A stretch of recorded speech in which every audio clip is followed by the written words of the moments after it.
Merci Monsieur le Président, Monsieur le Ministre.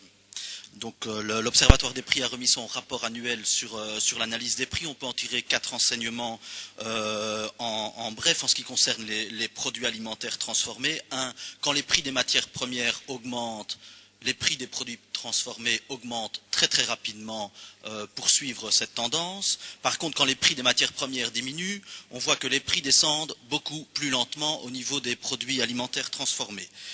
3. Ces prix augmentent beaucoup plus vite chez nous que dans les pays étrangers, 1,7% en moyenne contre 0,6% chez nos voisins.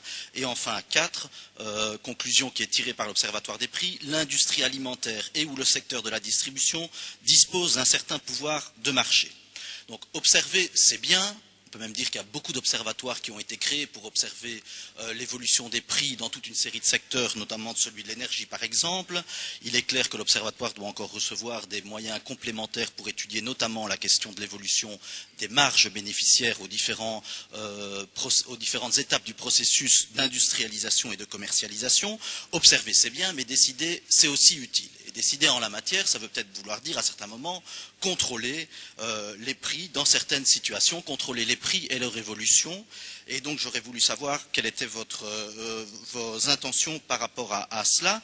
En parallèle, vous remettez en cause l'indexation automatique des salaires. J'aurais voulu savoir sur quoi vous vous basez concrètement comme fait pour remettre en cause cette indexation automatique des salaires, alors qu'on sait par exemple que 300 à 400 000 employés qui sont dans la commission paritaire 218 verront en 2010, je regarde mes chiffres, une diminution des salaires réels de 0,43%.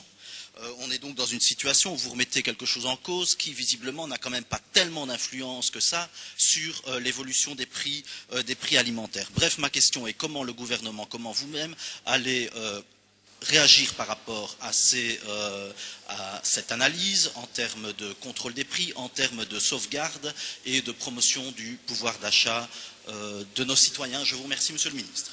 La parole est au ministre. Alors, qu'est-ce qu'il y a avec l'index?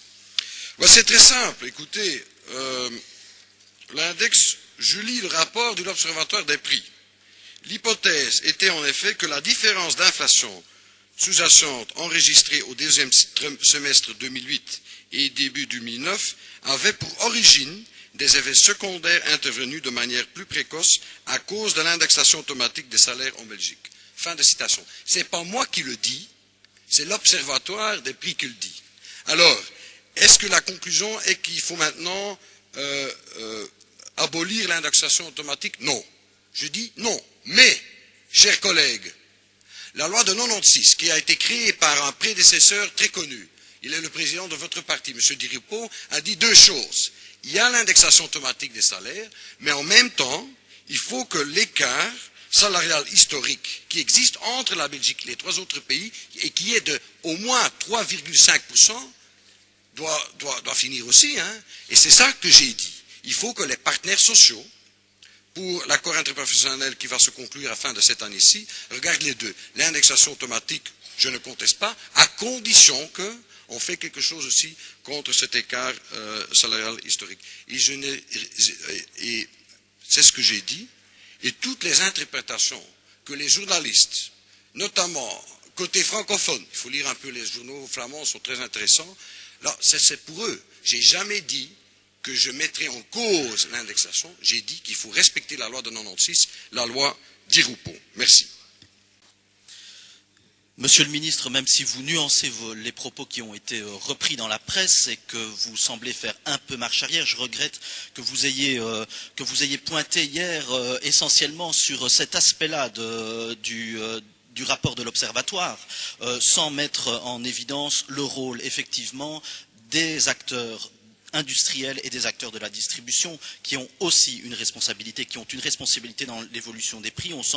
Il semble que vous ayez voulu pointer essentiellement la responsabilité des travailleurs, alors qu'elle semble quand même particulièrement ténue dans ce domaine. Pour le reste, Monsieur le ministre, je voudrais dire que l'autorité de l'État, elle ne s'exerce pas uniquement dans les domaines régaliens, elle doit aussi s'exercer dans des domaines tels que celui de l'évolution et de la fixation des prix. Là-dessus, vous ne m'avez pas apporté de réponse quant à une régulation de l'évolution de certains prix, un contrôle des prix, lorsque cela met en cause le pouvoir d'achat de nos citoyens.